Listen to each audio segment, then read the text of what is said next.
teve muito tempo assim que eles pegaram as folhas para não ler a palavra. Nas folhas eles tinham veneno, isso é verdade? Não é muito provável que não. Existem vários mitos a respeito da Igreja Católica, pessoal. E aqui eu quero até defender a Igreja Católica. Existem vários mitos. Então, existe um mito que as pessoas dizem, Edilson, por exemplo, que a Igreja Católica escondeu a Bíblia. Então, a Igreja Católica escondeu... Alguém já escutou isso? A Igreja Católica escondeu alguns livros. E só a Igreja Católica que teria os livros verdadeiros. Mas, na verdade, por exemplo, a Bíblia não foi produzida pela Igreja Católica. O Antigo Testamento foi produzido por judeus. No tempo de Jesus, o cânon do Novo Testamento já estava fechado, por exemplo. E o Novo Testamento ele é produto da Igreja primitiva. É tanto que o Novo Testamento ele só vai ser fechado no século 3 e 4. Por exemplo, até o ano de 300 e alguma coisa, 200 e alguma coisa, Apocalipse não fazia parte da Bíblia. Porque ninguém sabia quem tinha escrito Apocalipse. Porque há vários João. Eu sei que João se identifica, mas há vários João na Bíblia. Há João, irmão de Jesus, há João Batista, há João Marcos. Então, quem era o João que tinha escrito Apocalipse? Então, há vários mitos. Mas a Bíblia em si, ela é produto da igreja, de oração, de critérios, né? A gente já teve essa aula que a Bíblia, eles não... houve alguns critérios. O primeiro critério era tinha que ser um apóstolo, ou se não um apóstolo, tinha que ser alguém que andou com os apóstolos, por exemplo, Lucas, Marcos. Foram pessoas que foram próximas aos apóstolos. Então, biblicamente falando, a Bíblia que nós temos, ela é fiel 100%. Mas há vários mitos sobre a Igreja Católica. Mas também há outras coisas, por exemplo, a Igreja Católica alega que ela é a igreja verdadeira, que nós que somos protestantes somos uma seita, nós descendemos de Lutero. Nessa matéria, pessoal, vamos ver que não é assim. Nessa matéria de história do cristianismo 1, nós vamos ver que houveram vários grupos, por exemplo, anterior à Igreja Católica. Tecnicamente, ou do mesmo período. Porque o que é a igreja em si? A igreja, vamos fazer uma introdução dessa aula. A igreja, ela nasce no período apostólico. Eu vou voltar ao que eu já falei em outras aulas. Jesus Cristo começa seu ministério na Galileia, nos pequenos vilarejos ali. Então, Jesus anda por Nazaré, Jesus anda pela Galileia, Jesus vem para Jerusalém, mas eram pequenas cidades, pequenos vilarejos. Inclusive, o cristianismo não era considerado uma seita do judaísmo. Perdão. O cristianismo era considerado uma seita do judaísmo. O cristianismo não surge como religião, né? Só que era conhecido como o caminho, ou a seita dos nazarenos. Na verdade, os textos que a Bíblia narra sobre isso. Apresenta como o caminho ou a seita dos nazarenos. Só que é interessante que, quando Paulo se converte, Paulo leva o evangelho para os grandes centros. Então, Paulo leva o evangelho para cidades como Corinto, Éfeso, para a Galácia. Paulo leva para as grandes cidades. O evangelho começa a ser difundido e propagado nas grandes cidades. É Paulo que, o apóstolo Paulo, ele teve um peso muito grande. Porque, por exemplo, Pedro ficou mais restrito à região de Jerusalém, em seu ministério, com os outros apóstolos, mas Paulo é chamado, então, de o pregador dos gentios, o apóstolo dos gentios, porque é Paulo, de fato, que leva o ministério, esse é o ministério, Jesus para o mundo grego, não é? Então, só aí que há uma divisão real entre o judaísmo e eles veem que o cristianismo não é simplesmente uma seita do judaísmo. Começa a haver necessidade de um local de culto para os cristãos, porque antes os cristãos se reuniam onde? nas sinagogas junto com os judeus. Só que agora não dá mais para eles se reunir, porque as doutrinas são diferentes. Não dá para eles se reunir porque as doutrinas são diferentes. Os judeus começam a perseguir agora os cristãos. Os primeiros cristãos, todos eles eram judeus, só que agora começam a haver gentios. Então precisa haver locais de cultos que frequentem tanto judeus como gentios. Ainda Paulo sofre perseguição do partido dos fariseus, tinham se tornado cristãos, para vocês entenderem. Então havia uns fariseus que tinham se convertido ao cristianismo, que tinham aceitado Jesus como Senhor e Salvador. Entretanto, eles achavam que os gentios precisavam se circuncidar, passar pelo ritual da circuncisão. Nesse contexto, é convocado o Concílio de Jerusalém para tratar justamente da conversão dos gentios. E fica afirmado que os gentios precisam abster da carne sufocada, da imoralidade sexual e do sangue. Então, no livro de Atos dos Apóstolos. Então, basicamente, o cristianismo ele rompe com o judaísmo. E agora as igrejas passam a se reunir, passam a ser na casa dos crentes. Olha que interessante, pessoal. As igrejas passam a ser na casa dos crentes, na casa dos cristãos.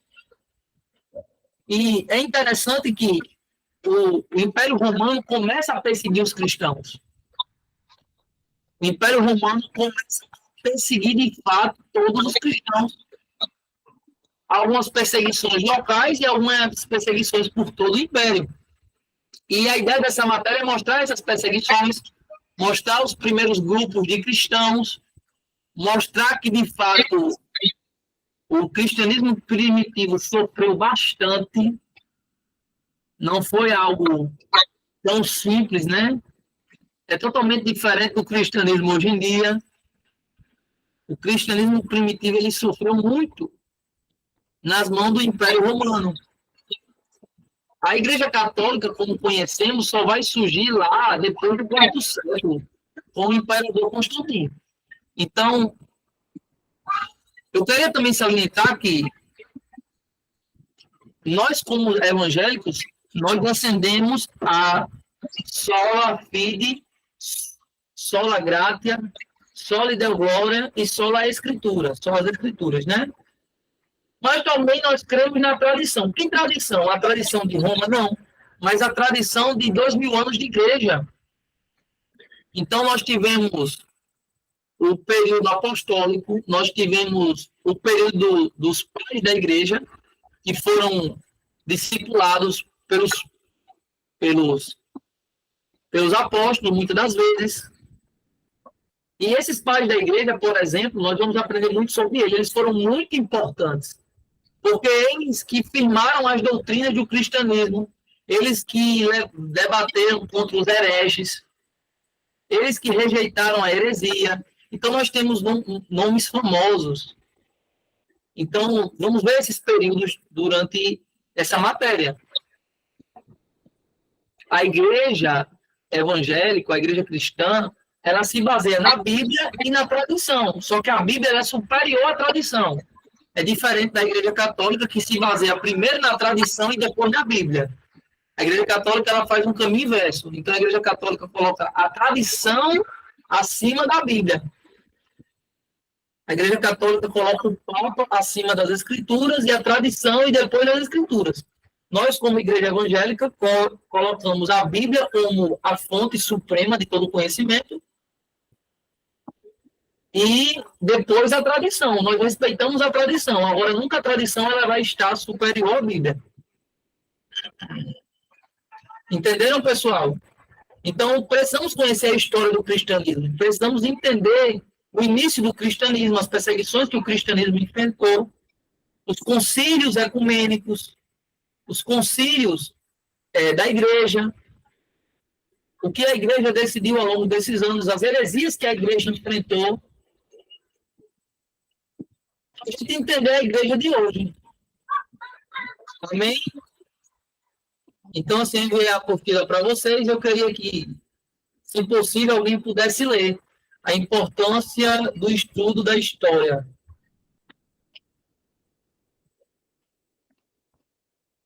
Alguém pode ler? Flávia, Edilson? Quer que eu leio? Pode ler. Vou ligar aqui.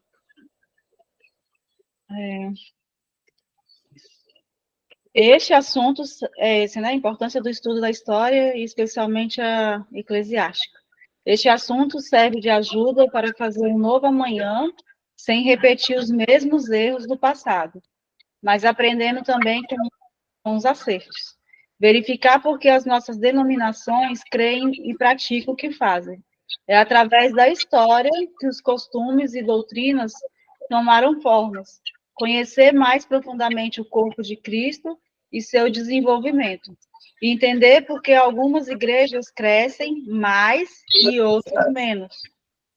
Descobriremos os métodos usados através da história para este crescimento e como se leva em consideração o contexto social, político e cultural, onde a igreja estava inserida. Observaremos também o dedo de Deus guiando a humanidade aos fins já antes traçados por ele.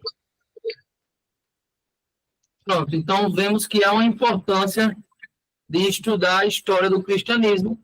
Primeira coisa, a igreja ela já cometeu erros no passado. Primeiro ponto é não cometer os mesmos erros do passado. Aí precisamos entender quais foram os erros do passado. Pode dar continuidade, Flávio.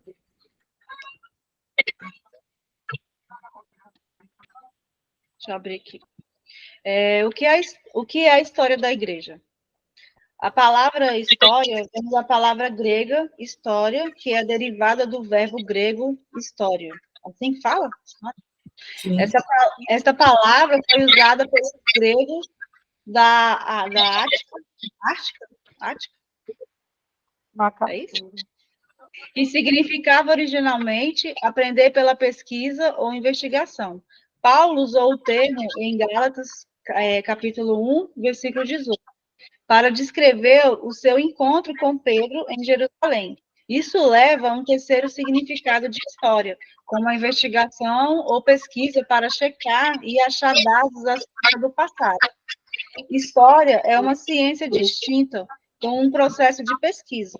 O historiador testa a autenticidade, genuidade e integridade de sua informação por meio de um cuidadoso estudo do Becal, não sei falar, e texto de seu material.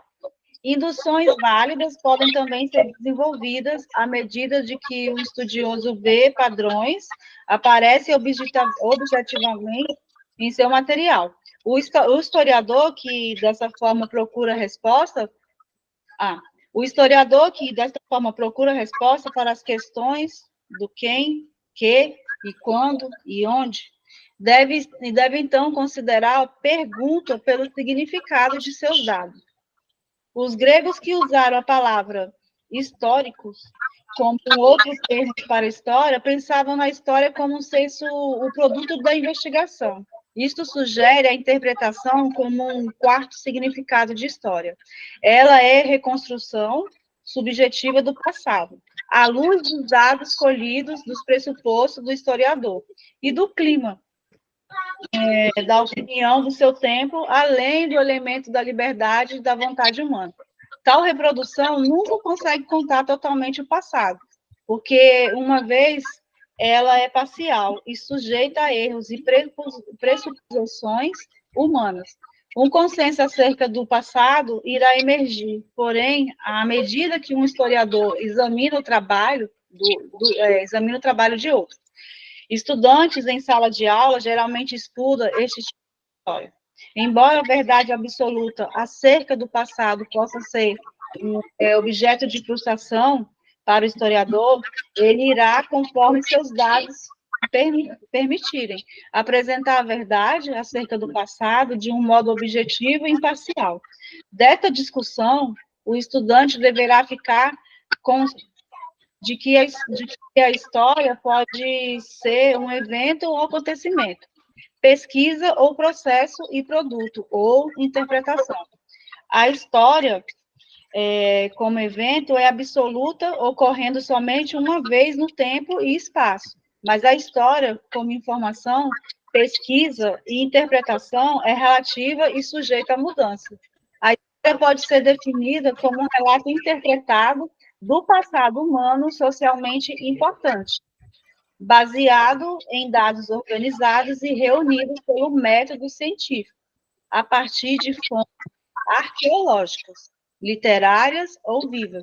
O historiador da igreja deve ser tão imparcial na coleta de dados da história como o historiador secular.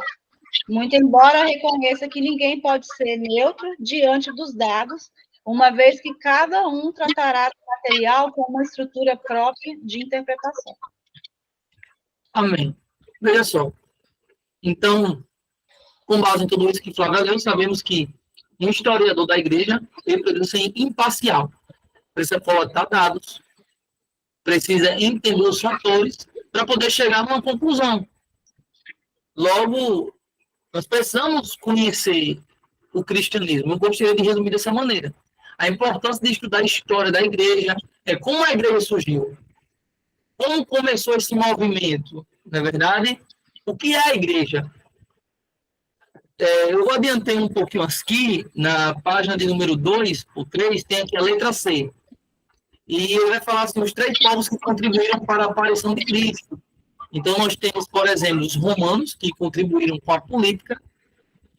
Embora houvesse muitas regiões fora do domínio romano, a parte que governava estava mais na zona de progresso.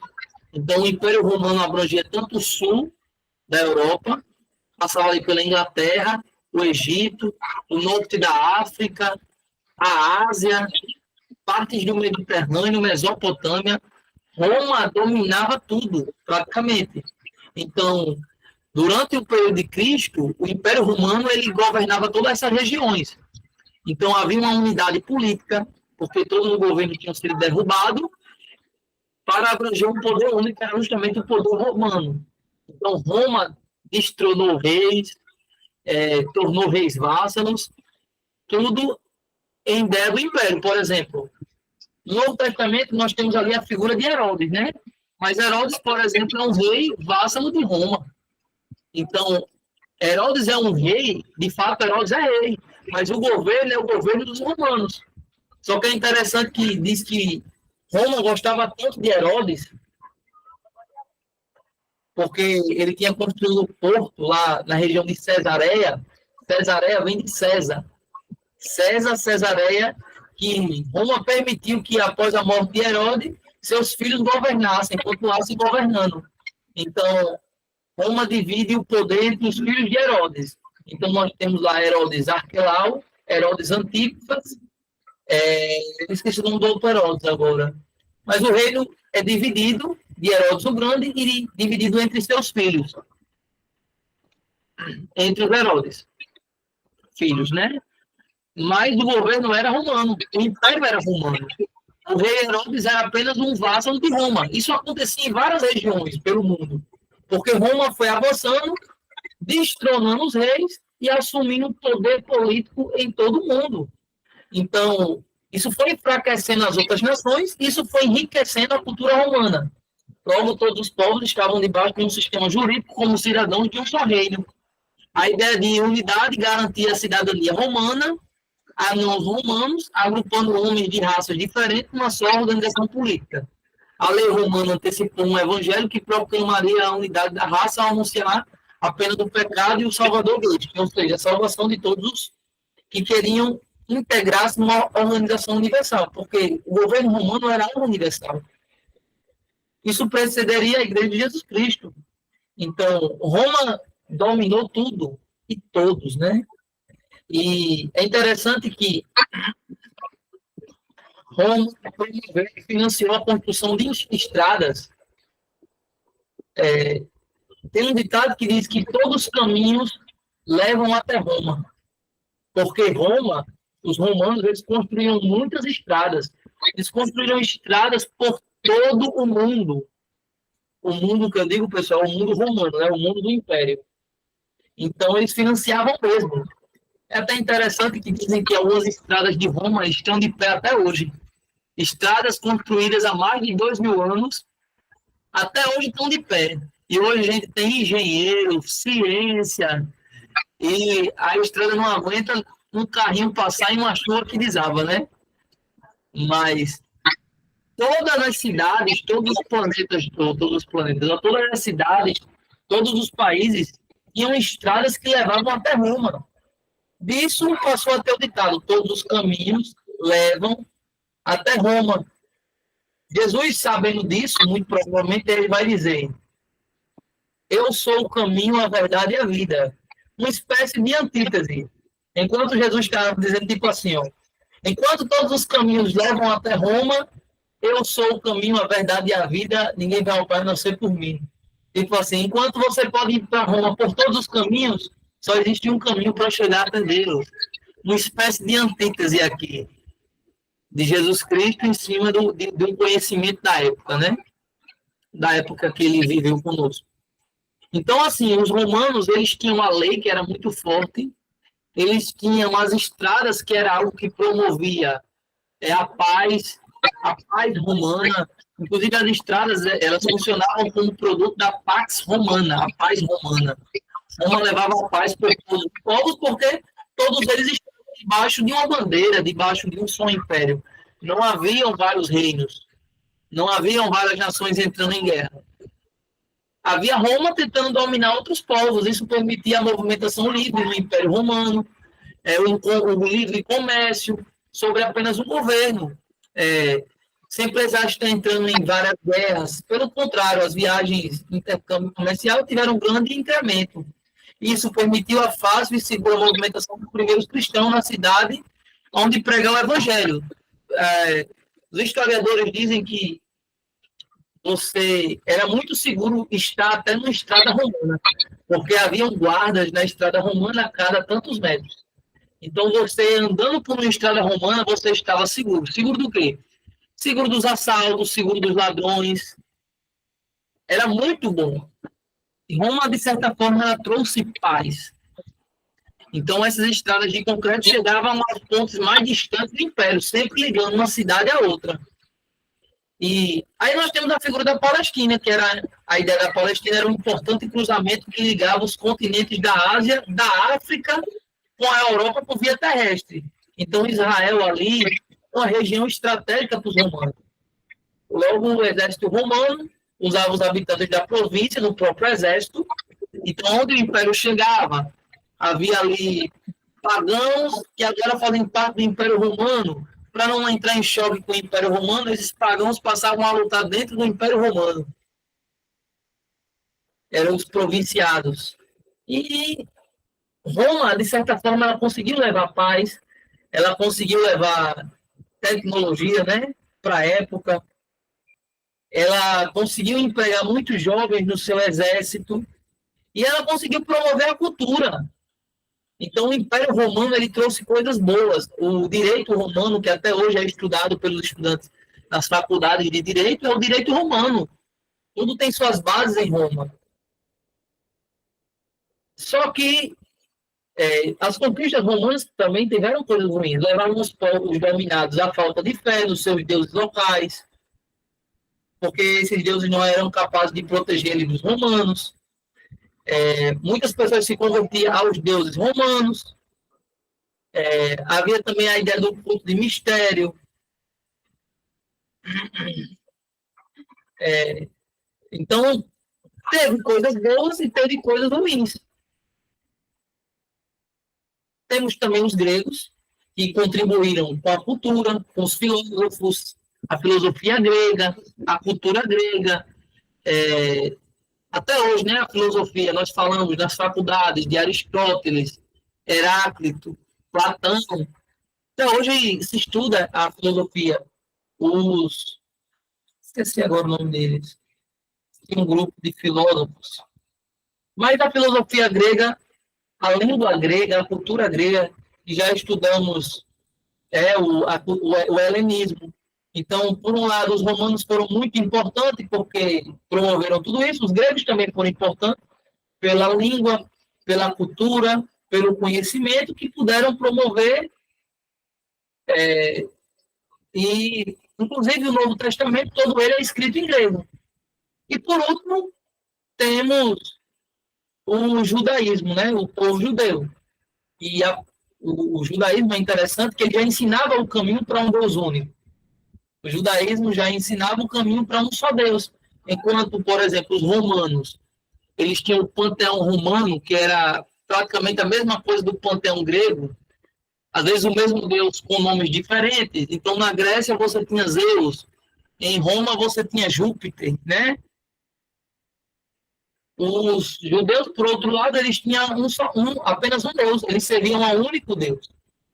Então, os judeus também tinham um livro sagrado, que é o Antigo Testamento, né? A Bíblia, o Antigo Testamento. Os judeus já promoviam o proselitismo, eles já pregavam que viria um Messias, né, que restauraria todas as coisas. Os judeus ali têm as sinagogas, que é o ponto de pregação onde começa o cristianismo. O cristianismo, como eu falei, ele começa dentro das sinagogas.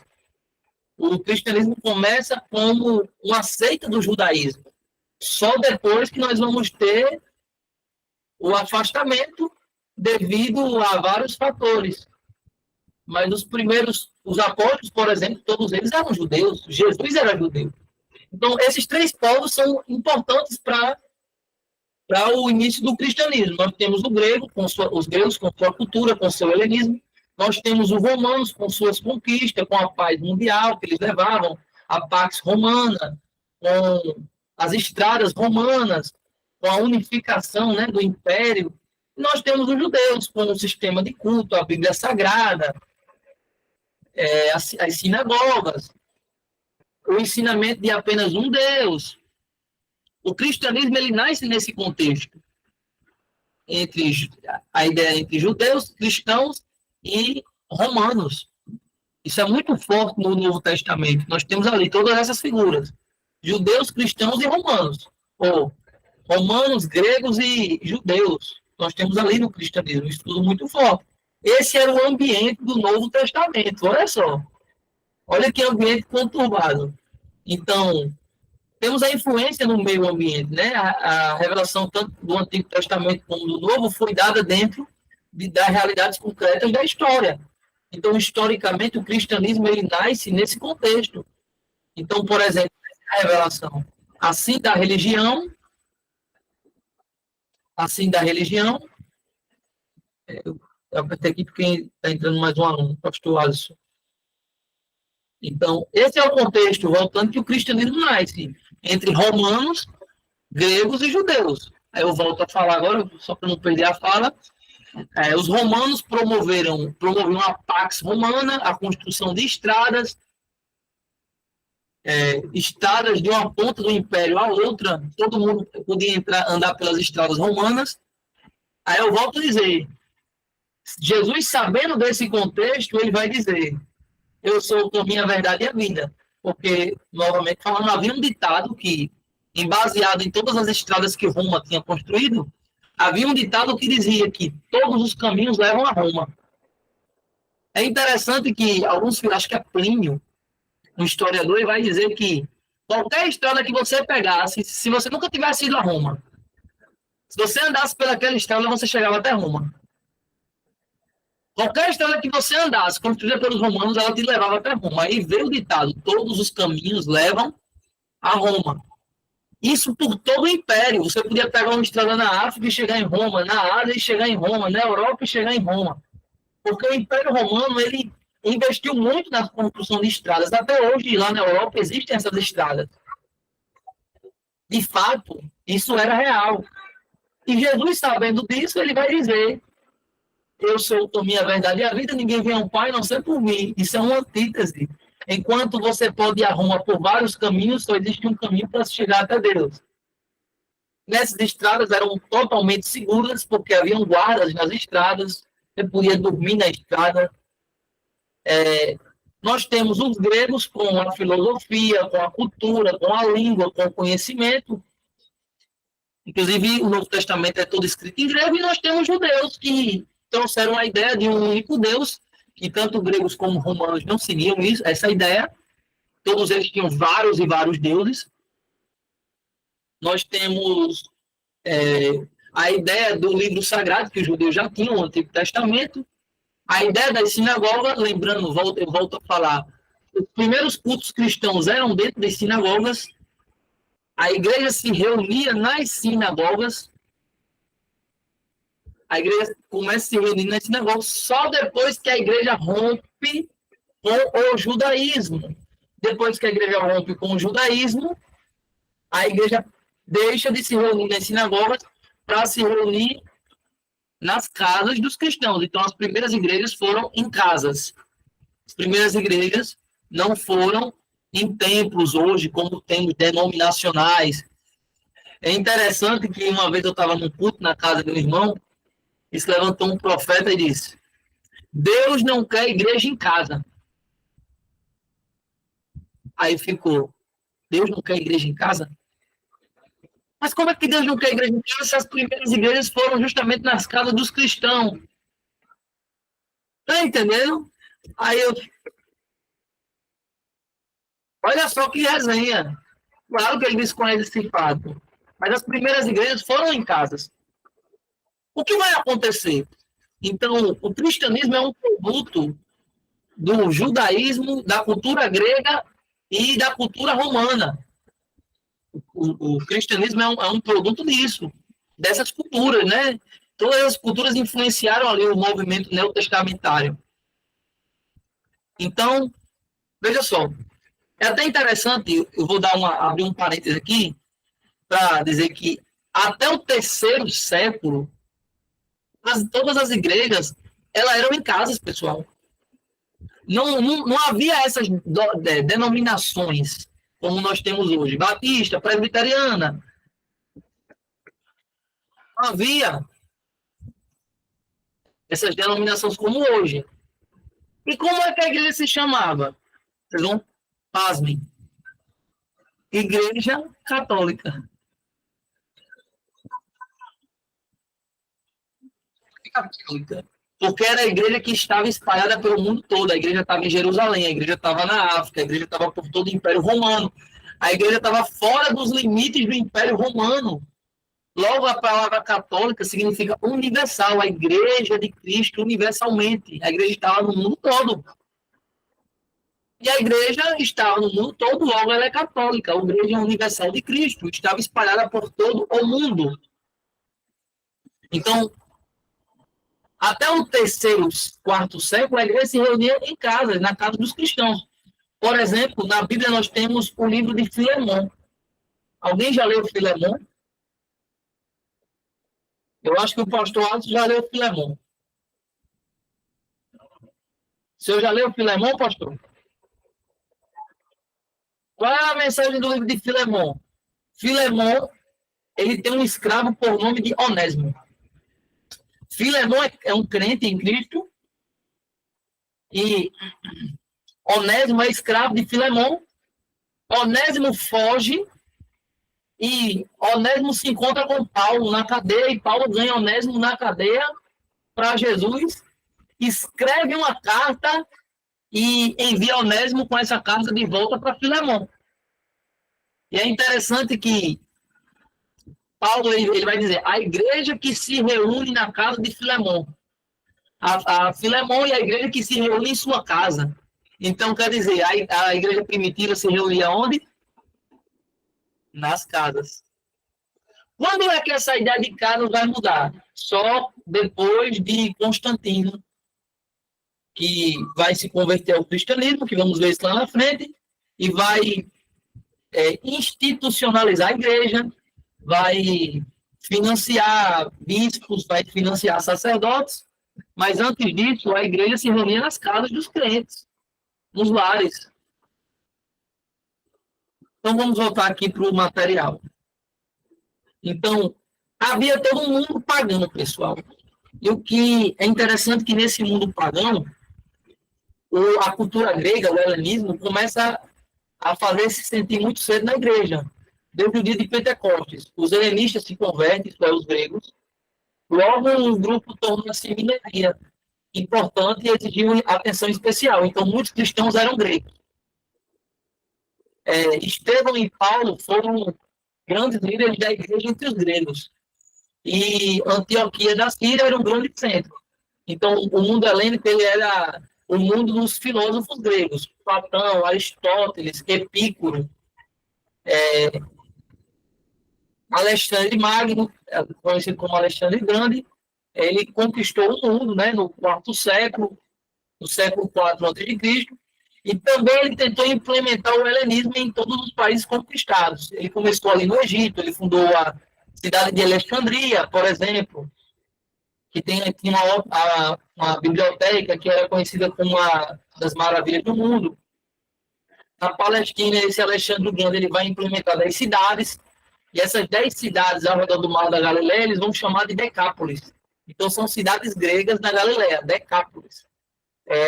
A civilização grega, ela visava muito, não só a linguagem universal, mas a literatura, a arte, a filosofia, a ciência, o pensamento grego, com o qual os escritores do Novo Testamento investem, às vezes platônico, estoico, só que o grego, eles tinham tendências sincretistas.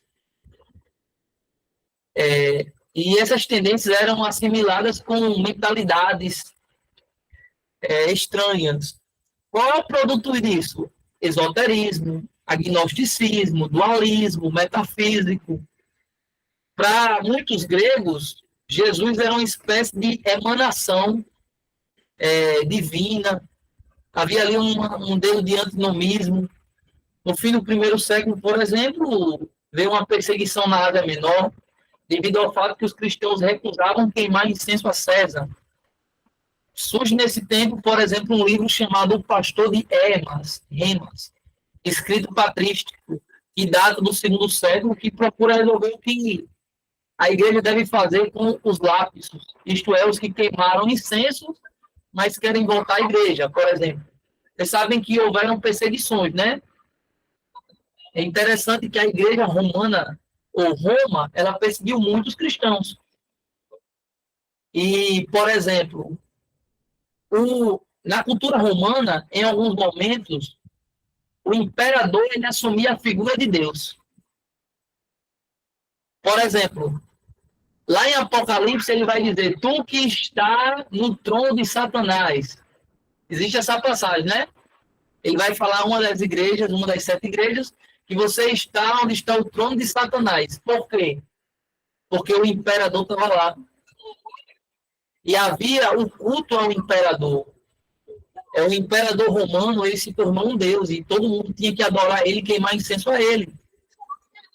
Muitos cristãos do primeiro século, eles se afastaram da fé e queimaram incenso ao imperador.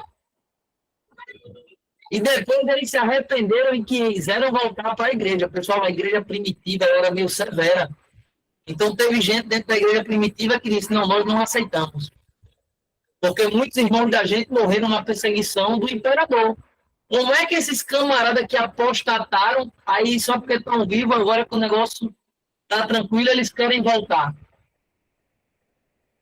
Aí a igreja primitiva, ela resolveu escrever um livro para saber o que se devia fazer com aqueles que queimaram incenso ao imperador e voltaram para a igreja.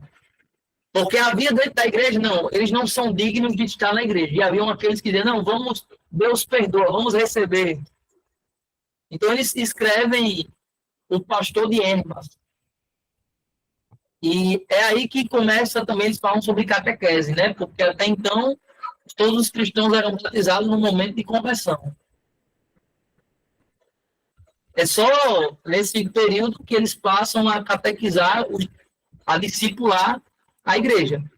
Então, em meio a isso, o mundo judaico, por exemplo, passava do cristianismo. Porque o cristianismo era uma sociedade meio que complexa, que estava saindo do judaísmo. E os judeus eles já eram perseguidos diretamente, principalmente pelos romanos, né? Mas havia ali as guerras entre judeus, porque havia o partido dos saduceus, dos fariseus, dos essênios e dos zelotes. Então, a sociedade judaica já era uma sociedade complexa. Aí, além de ter esses 4 partidos, agora nós temos os seguidores de Jesus, que são os cristãos. Então, por exemplo, os fariseus, eles, para se manter no poder, eles apoiavam o Império Romano. Os saduceus também, eles apoiavam, eles até financiavam, porque eles eram uma aristocracia judaica. Nós temos os zelotes que queriam a queda e a expulsão do Império Romano. E nós temos os essênios que tinham chutado o balde e estavam saindo da cidade e morando nas cavernas porque achavam que Jerusalém estava corrompida. E ainda tinha o partido dos herodianos, que é aqueles que aceitavam o reinado de Herodes sobre Jerusalém, que era o rei vassalo. Só que Herodes, ele não era judeu, ele era um idumeu. Ele era de Edom, um idumeu de Edom. Então, olha a complexidade que era Jerusalém. Jerusalém devia ser uma zorra naquele tempo. Os essênios, que eram uma sociedade, uma comunidade monocrata, e retiravam-se da vida judaica e procuravam viver conforme as regras, algumas regras de justiça, por exemplo, eles habitavam as cavernas, iam para o deserto. É tanto que de todos esses povos, o que a Bíblia mais cita são os próprios fariseus, né? Mas, por exemplo, alguns chegam a dizer que João Batista seria um essênio, ou conviveu algum tempo com os essênios. Porque João Batista tem aquela ideia ascética, né? Ele começa a pregação no deserto, ele está lá em meio ao deserto, passando com água. Uma espécie de zelote seria o Barrabás. Aí a gente entende porque as pessoas queriam Barrabás ao invés de Jesus, porque Barrabás era um zelote. O zelote era aquele cara que estava disposto a pegar em arma para defender o povo judeu do domínio romano. Só que vocês já viram Milícia? Vocês já assistiram Tropa de Elite? Tropa de Elite 2 fez muito sucesso, né? Tropa de Elite 2 mostra o início da milícia. E é interessante que quando a milícia chega no Rio de Janeiro, Pastor Alves morou no Rio de Janeiro. A milícia lá em Tropa de Elite 2, ela começa a dizer, não, aqui não vai ter mais criminalidade. Só que daqui a pouco a milícia está dizendo, olha, vocês agora não vão poder comprar gás em todo canto, vocês vão ter que comprar gás da milícia. Vocês agora não podem comprar internet em todo canto, vocês têm que comprar internet da milícia. Lá no Rio de Janeiro tinha um telefonezinho chamado Nextel. Você tem que pagar a tua linha do Nextel com a milícia. Eu não sei se é bem assim não, viu, pessoal? Estou falando aqui pelo que eu estou desenrolando. Mas eu acho que deve ser assim, né, pastor Alisson? No Rio de Janeiro, deve ser basicamente assim. Em comunidades que a milícia... Mais ou menos assim. Pronto. Os zelotes... Na comunidade, a milícia faz mais a parte da internet. Pronto. Então, o que eram os zelotes? Os zelotes eram aquele tipo de pessoa que, por exemplo, eles prometiam a liberdade de Roma, né? Olha, nós não aceitamos a dominação romana. Certo? Isso eram os zelotes. Então, assim, os romanos, eles exploravam os judeus com impostos. Os impostos eram altos. Vocês precisam pagar imposto. E os caras trabalhando, tem que pagar o imposto de Roma, pagar o imposto do templo, pagar o imposto aos herodianos, era imposto. O povo judeu vivia sufocado. Aí chega os zelotes e diz, não, nós não aceitamos isso, nós temos que colocar um judeu para governar o povo judeu. No início todo mundo bate palma. Aí, digamos assim, o que a milícia diz? Que os zelotes disseram, vamos te proteger. Aí alguém via lá um romano dando trabalho, daqui a pouco eles vinham lá e assassinavam os romanos. Eles eram sorrateiros, né? Não era uma guerra aberta. Era uma espécie de conflito, assim, dentro da cidade, uma guerra civil. Digamos assim, quase isso. De vez em quando matavam um romano, matavam um soldado, um capitão. Agora, tudo na surdina, né? Só que daqui a pouco, eles começaram a extorquir os próprios judeus. Olha, você tem que me dar dinheiro para proteger você, que é o que basicamente a milícia faz. Olha, eu não deixo o traficante entrar na favela, mas para eu não deixar o traficante entrar na favela, eu preciso manter aqui, você tem que me ajudar, me dê uma contribuição. Enquanto o judeu dava, estava tranquilo, mas chegava um tempo que os judeus não tinha. Eles iam lá e atacavam o próprio povo judeu. Então, eles se tornaram criminosos, mas, de antemão, os zelotes, eles eram defendidos pelo povo judeu. Então, aí você imagina a cabeça do judeu do primeiro século. Barrabás pegava em arma para defender os judeus romanos. Aí vem Jesus e diz, o meu reino não é deste mundo. Quem você escolheria, Jesus ou Barrabás? A probabilidade é que a gente escolheria Barrabás, devido ao contexto histórico, político e cultural da época, porque Barrabás era aquele cara que pegava espada e ia para cima. Perguntaram a Jesus, mestre, quando vai vir o teu reino? Jesus diz, o meu reino não é deste mundo. Olha que balde de água fria Jesus joga nos judeus, dizendo que o reino dele não é deste mundo. Quando, por ocasião da Páscoa, as pessoas disseram, Jesus, queremos Barrabás e crucificam a Jesus. Então, esse ambiente, pessoal, ele era um ambiente muito tumultuado, porque nós temos vários conflitos de interesses. Nós temos os apóstolos que andavam constantemente nos templos. Por exemplo, os apóstolos começam pregando nas sinagogas também. Paulo começa o ministério dele pregando nas sinagogas, até o momento que Paulo é praticamente expulso, né? Mas o ministério de Paulo ele começa indo nas sinagogas dentro do mundo grego. Os próprios elementos do culto cristão, eles são tirados dos elementos do culto das sinagogas. A sinagoga era o principal local de culto judeu. Por exemplo, no templo de Jesus, o templo já não era mais o local de culto. O local de culto era a sinagoga. O templo estava mais restrito a sacrifícios e etc.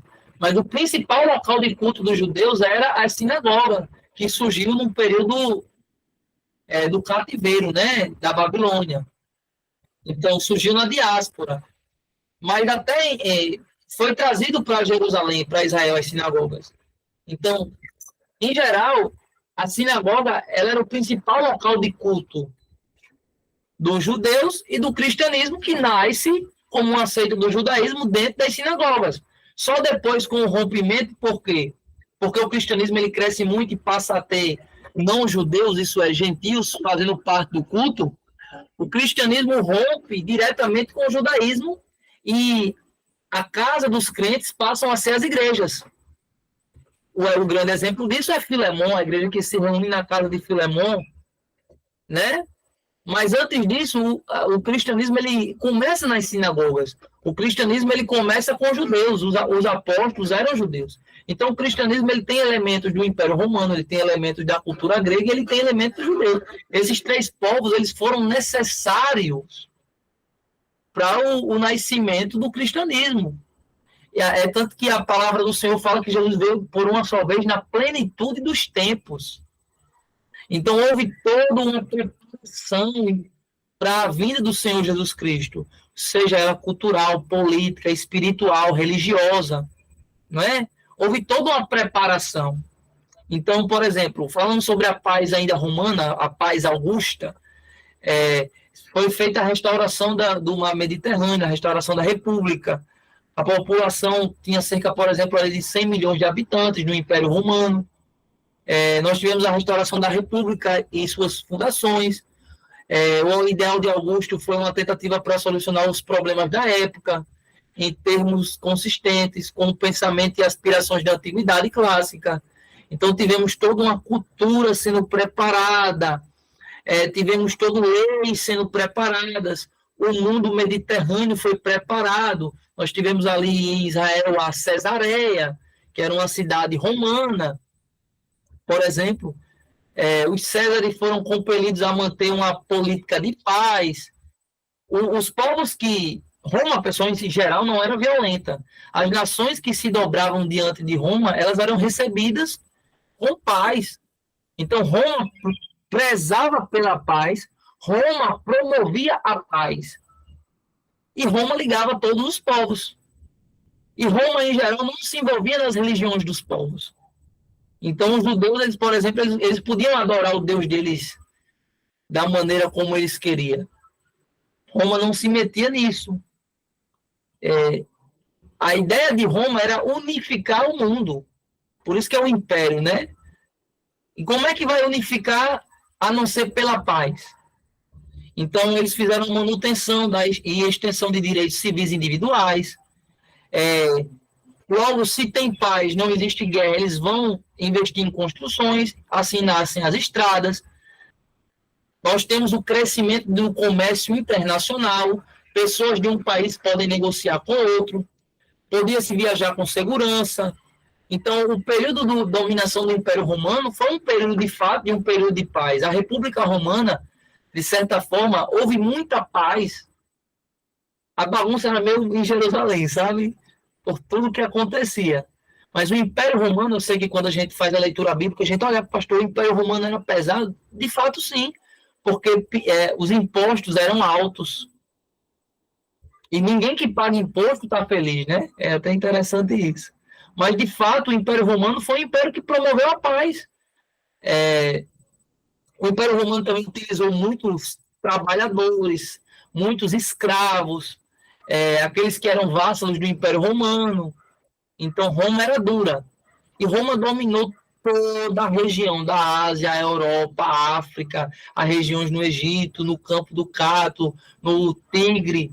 Roma tinha um apetite muito voraz para a dominação. E Roma dominou o mundo todo. É assim que surge o Império. Um império que tinha muitos escravos, muitos soldados.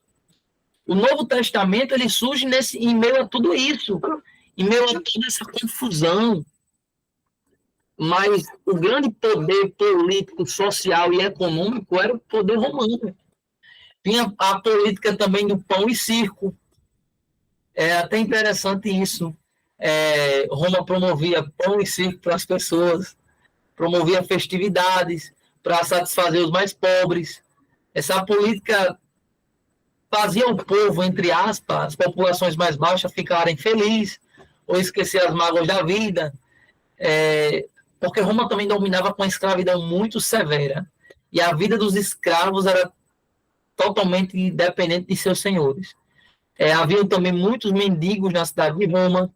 Diz que no período do Novo Testamento tinha pelo menos 200 mil mendigos morando só em Roma. Em meio a tudo isso, à medida que o Império Romano foi crescendo, houve a promulgação do culto ao imperador. O imperador romano se tornou um deus. O culto foi instituído a Júlio César, onde todo mundo tinha que adorar Júlio César. Foi em 42 a.C. As pessoas passaram a adorar o imperador Júlio César, ele passou a ser um deus. E alguns chamam ele dos deuses dos deuses. E isso era uma forma de promover a ordem social, por exemplo. Os outros povos não tinham problema a adorar o imperador. O problema é os judeus. Porque os judeus eles vêm com a ideia de que só existe um Deus. Os romanos tinham vários deuses, então um Deus a mais, um Deus a menos, não tem problema. Os gregos tinham vários deuses, um Deus a mais, um Deus a menos, não tem problema. Só que o judaísmo, ele defendia que só existe um Deus. É o Shema Israel. Ouve, ó Israel, o Senhor teu Deus é um único Senhor.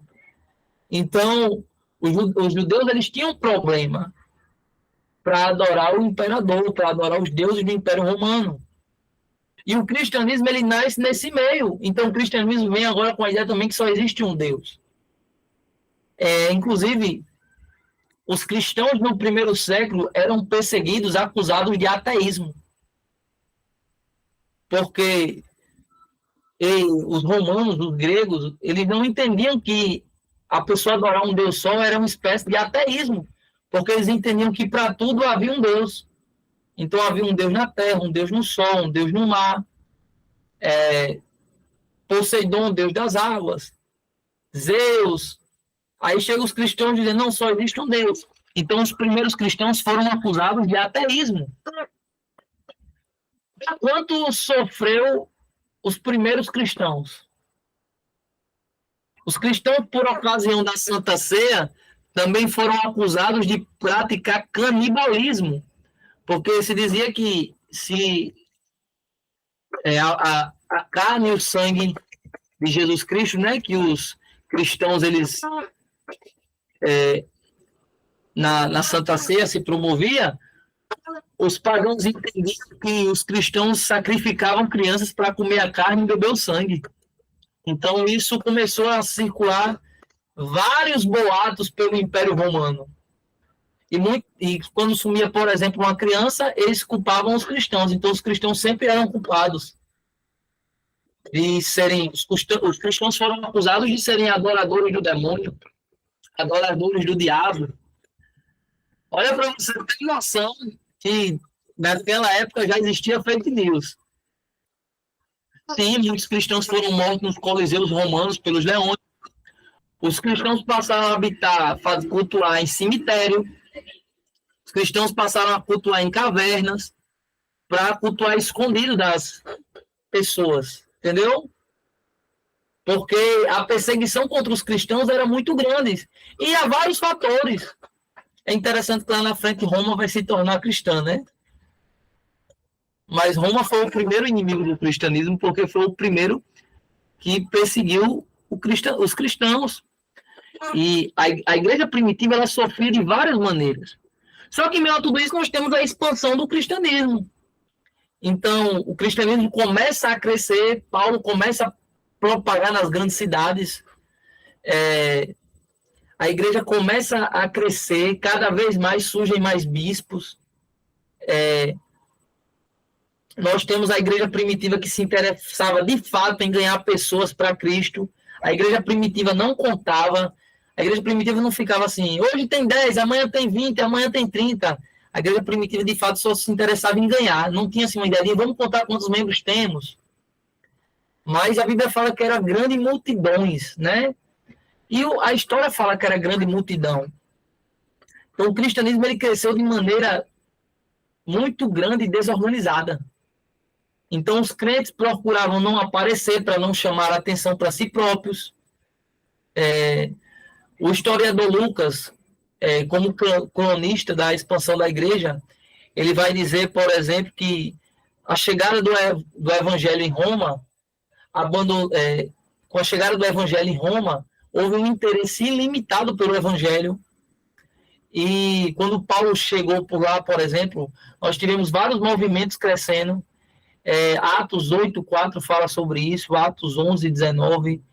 Ainda temos o fato da perda de qualquer documentos que porventura existiram, então nós não temos muitos documentos da época, mas nós sabemos que houve uma grande expansão.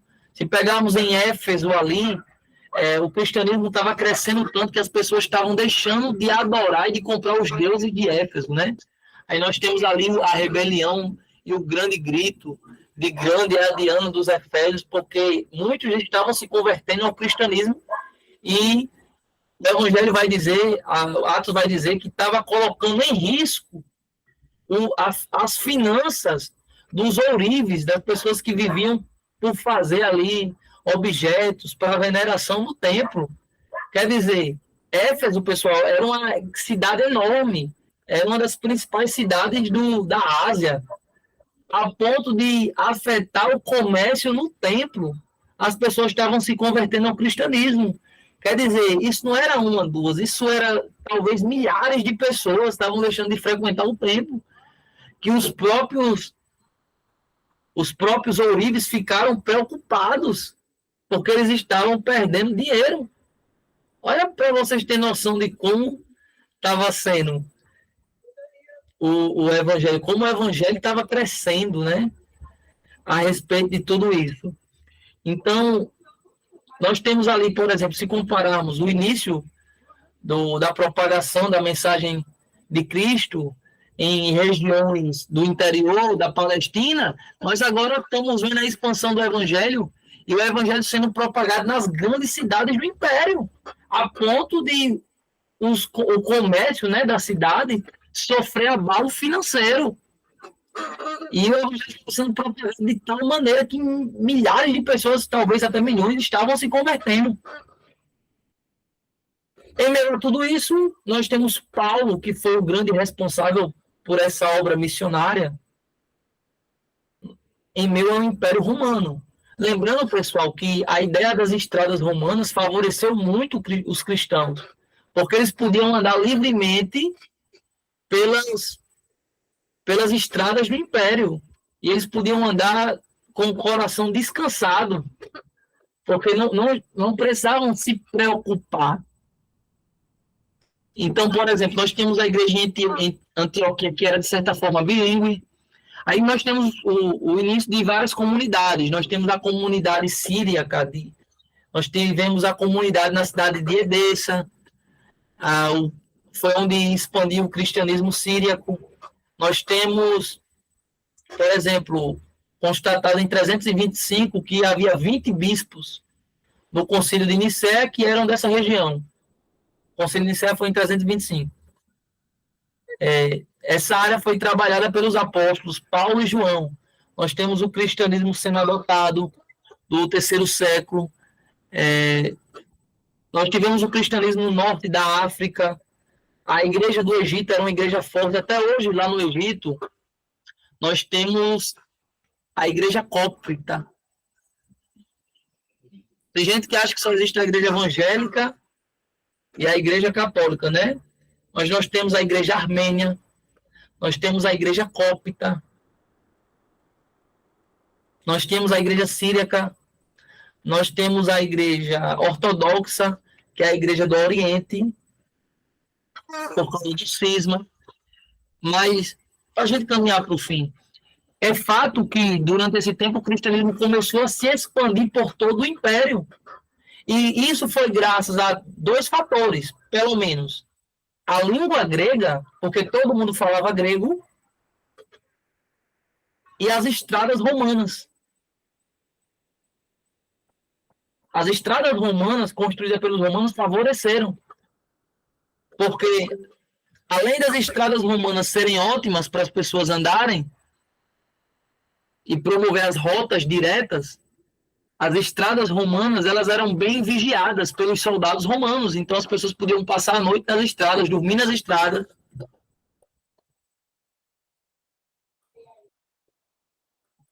E a cultura grega favoreceu porque todo mundo falava grego. Então, digamos que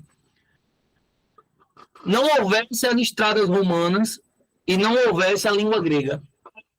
Então, o judeu, digamos que ele ainda falasse hebraico ou aramaico. Aí ele chegasse em outro país, era uma língua. Quando ele fosse pregar em outro país, era outra língua. Quando ele fosse pregar em outro país, era outra língua.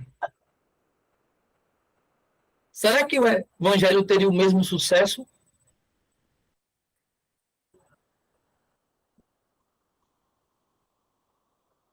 Porque sem as estradas romanas, não daria para viajar. Você ia ter que cortar rotas, criar rotas, passar talvez anos para se locomover de um local para o outro. Na época não existia avião. E sem a língua grega, cada país teria uma língua e você teria que aprender várias línguas.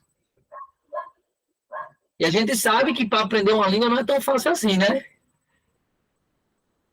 Então, é por isso que Jesus Cristo veio na plenitude dos tempos. A cultura grega foi um pano de fundo para o cristianismo, porque através da cultura grega, através da língua grega, eles podiam pregar em grego pelo mundo todo.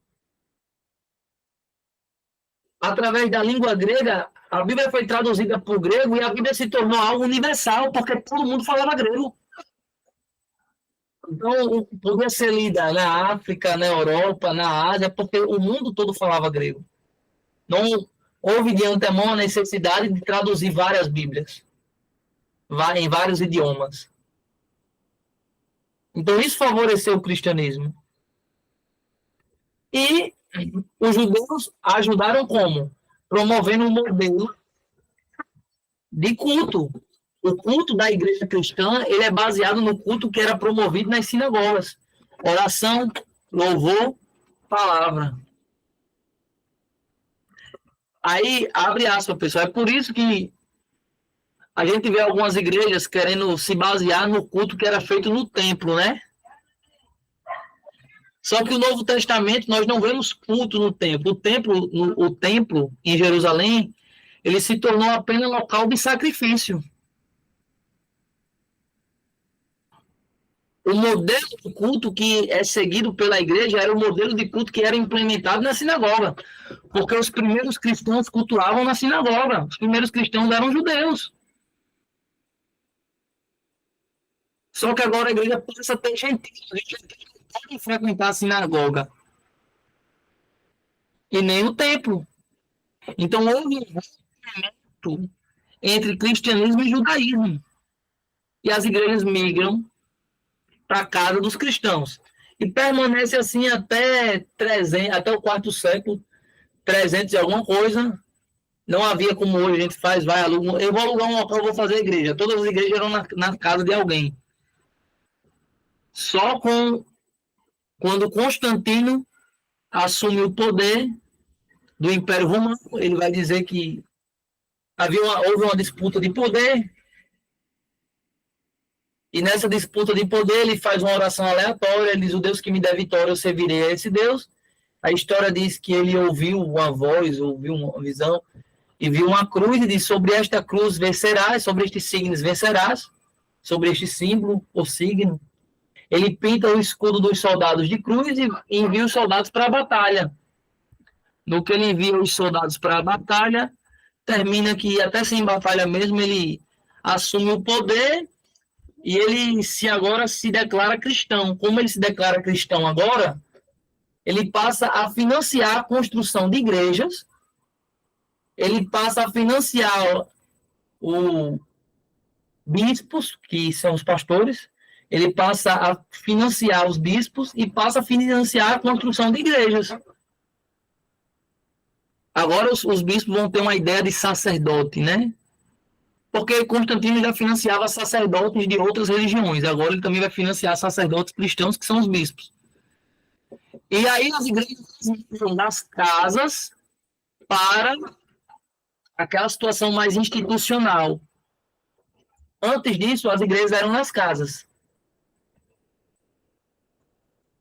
É tanto que um dos primeiros fatos de Constantino nós temos ali a ideia, um debate para saber se Jesus é Deus ou não, porque houve um debate lá com Ário de Alexandria, e ele promove e preside o Concílio de Nicéia, onde ele financia a vinda de vários bispos do mundo todo, da Ásia, da África, da Europa, para Nicéia, em 325, para debater, porque o Constantino ele quer saber se Jesus é ou não é Deus.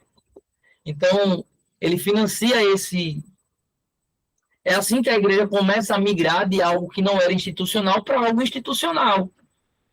Alguns grupos são contras e esses grupos decidem não se aliar ou não se filiar a Constantino.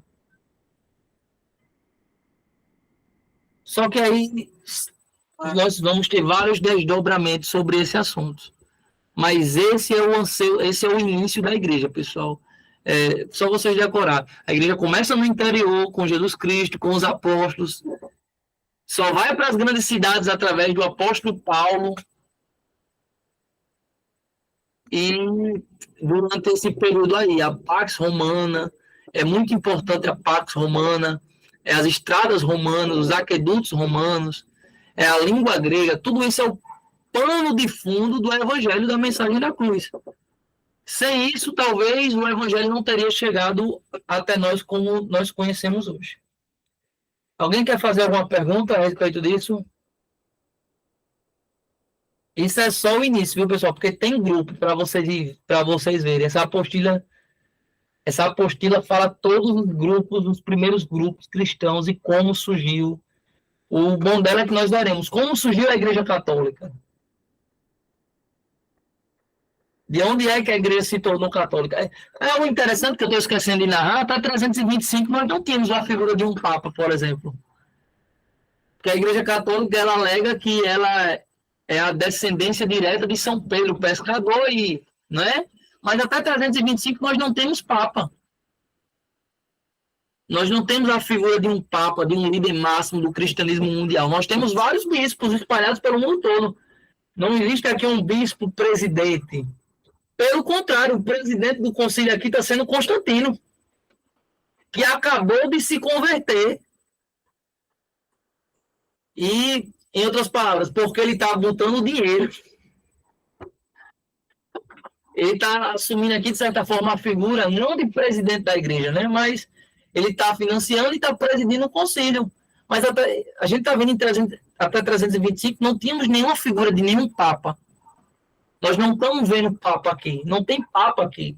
Nós temos vários bispos e vários cristãos espalhados pelo mundo todo, que se denominam desde o segundo século católicos, porque a igreja é universal, mas nós não temos a figura de um líder máximo da igreja. Por mais que a igreja católica diga e etc., mas nós não temos. A história não mostra, a Bíblia não mostra. Isso só vai surgir ali no início da Idade Média com alguns problemas. Alguém quer fazer alguma pergunta? É um pouco cansativo, porque você tem que ler e você tem que se lembrar de alguns fatos que aconteceram, mas é importante esse estudo. Edilson, é com você. Você sempre tem suas dúvidas e suas perguntas, você pergunta mais que a galinha pintadinha. Meu pastor, hoje, por incrível que pareça, sem perguntas, viu? Flávia, quer fazer alguma pergunta?